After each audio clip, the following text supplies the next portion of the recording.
नमस्कार। स्वर स्वतंत्र न्यूज में आप सभी का स्वागत है।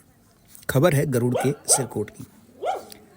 पत्थरखानी पतालगैर विचला सिरकोट मोटरमार्ग नहीं बनने से ग्रामीण मायूस हैं। ग्रामीणों का कहना है कि 6 किलोमीटर मोटर मार्ग के लिए 13 साल से वे इंतजार कर रहे हैं। ग्रामीण मोहन चंद्र शर्मा ने बताया कि वर्ष 2011 में पत्थरखानी तक सड़क आई थी। उसके बाद सड़क का कार्य रुक गया। अब गांव में सड़क नहीं है, जिससे ग्रामीण अत्यधिक परेशान हैं। पतालगैर में प्रकृति ने सब कुछ दिया है। पेड़ों पर माल्टे, नींबू, संतरा, कागजी नींबू, केला, अमरूद लदे हुए हैं।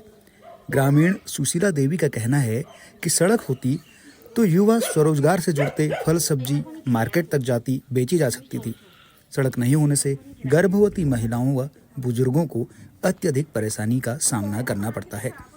ग्रामीण गिरीश शर्मा, रमेश शर्मा, गीता शर्मा, कमला देवी ने कहा कि यदि जल्द गांवों को सड़क से नहीं जोड़ा जाता है तो ग्रामीण आगामी चुनाव का बहिष्कार करने को बाध्य होंगे।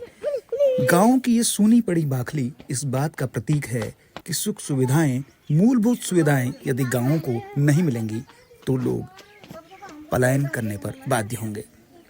सिरकोट से विपिन जोशी की ये रिपोर्ट। सर ये है ना, रोड ना होने की वजह से हमें जो लाभ है वो हमें किसी भी प्रकार का लाभ नहीं मिल पा रहा है, क्योंकि हम रह गए हैं यहाँ पिछड़े इलाके में। रोड ना होने की वजह से हमें कोई सुविधाएं नहीं मिल पा रही हैं। सिलेंडर लाना पड़ता है, हमें 2 किलोमीटर पैदल जाना पड़ता है। लेबर यहाँ मिलती नहीं है। अगर कोई महिला जाती भी है तो इस प्रकार का रास्ता है कि अगर उसका पैर फिसल जाए तो वो खाई में नीचे गिर जाए। बहुत सारे कांड भी यहाँ हो गए हैं।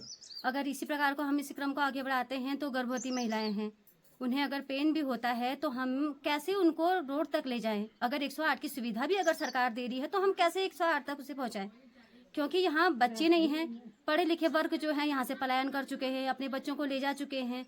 और जो खेती कामकाजी वर्ग के पुरुष हैं, उनका खेती बाड़ी में इस प्रकार से नहीं हो पाता है कि वो अपने परिवार का भरण पोषण उचित मात्रा से कर सके, उचित प्रकार से कर सकें, क्योंकि आजकल स्कूल की फीस, कपड़ा आप तो सब जानते ही हैं। और उसके बावजूद भी अगर महिलाएं हैं तो महिलाएं डोली में रखकर कैसे गर्भवती महिलाओं को सर 2 किलोमीटर कैसे ले जाएंगी, बताइए आप। यही जो एक मुख्य कारण है पलायन का। बुजुर्ग लोग हैं, बुजुर्ग लोग जो घर में हैं वो एक दूसरे का सहारा कैसे बनेंगे। बच्चे उनके बाहर है, वो कैसे देख रहे, कैसे रोड ना होने की वजह से कैसे उनको सुविधाएं मिलेंगी। कुल मिलाकर सर ये है कि हमारे गांव में जो है दयनीय स्थिति हो गई है। जबकि हम 21वीं शताब्दी में चले गए हैं। 2027 में सरकार फिर से हमें विनम्र निवेदन करेगी कि आप आइए और हमें भारी मतों से विजयी बनाइए। कैसे सर? हम तो जनप्रतिनिधियों से कहते कहते थक चुके हैं कि सर प्लीज आप आइए, देखिए हमारे समाज को, हमारे रास्तों को देखिए, हमारी स्थिति को देखिए, कुछ तो कीजिए। और नहीं सर, देखा जाता है, हमें छापा भी जाता है, उसके बाद अनदेखा करके फिर वही दिलासा दिया जाता है। इतने सालों से हम केवल दिलासे पर, केवल उम्मीद पर जी रहे हैं कि चलो एक दिन रोड आएगी, एक दिन रोड आएगी। और इसी क्रम को आगे बढ़ाते बढ़ाते इतने साल बीत गए हैं। और जो ये कारण है, ये पलायन का मुख्य कारण यही है कि रोड नहीं है। अगर रोड आती है तो बच्चे व्यवसाय करेंगे, कृषि करेंगे। हम ट्रैक्टर भी अगर चलाते हैं तो सर कैसे हम ट्रैक्टर को लाएं? सरकार ट्रैक्टर दे रही है, मशीन दे रही है, सारी सुविधाएं दे रही है, हम कैसे उसका उपयोग करें? कि प्लीज हमको सरकार ही बताए, फिर हम कैसे करें? क्या महिलाएं सर्वर रखकर ट्रैक्टर ले आएंगी? खराब हो जाएंगी तो उसका रिपेयर हम कैसे कराएंगे? गर्भवती महिलाएं हैं, सड़क दूर है, स्कूल बच्चे कैसे जाएंगे? 2 किलोमीटर जाना है। जो पढ़े लिखे वर्ग हैं अपने बच्चों को ले गए, जो गरीब वर्ग के हैं, जो दिन भर मजदूरी कर रहे हैं, सर वो कैसे अपने बच्चों को पढ़ाए? वो लेबरी में जो जाए वो महिला, वो 2 किलोमीटर बच्चों को पहुंचाए, लाए, क्या करेगी वो महिला? वो अपने सास ससुर को देखे, अपने मवेशियों को देखे, खेती बाड़ी करे। सर प्लीज आपसे निवेदन है कि हमें इतने पीछे मत धकेलिए आप, प्लीज।